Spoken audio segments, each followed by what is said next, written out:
Hinimok ng Civil Service Commission ang mga empleyado ng ilang ahensya ng gobyerno na i-adopt ang flexible work arrangement upang makabawas sa traffic sa Metro Manila.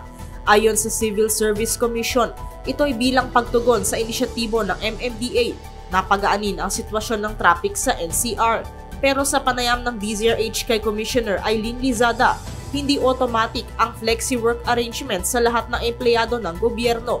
Ito'y dahil kailangan pa itong pagkasunduan ng empleyado at ng kanyang bisor at depende ba ito sa kanilang trabaho. Sabi ni Lizada, kung output-based ang isang empleyado, papayagan siya ng flexi-work arrangement pero hindi ito pwede sa mga empleyadong frontliner.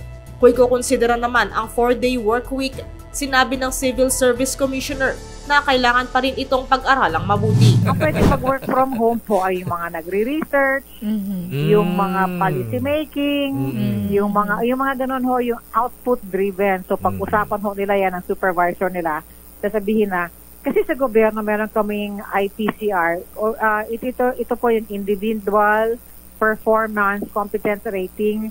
So sinasabi ko dito, example, in 1 month, ang trabaho ko ay lalabas ako ng 10 research papers, example, ho, no?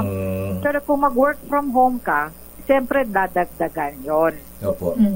Kasi hindi ka na nga you save time. So, pwede nilang gawing 15 ba?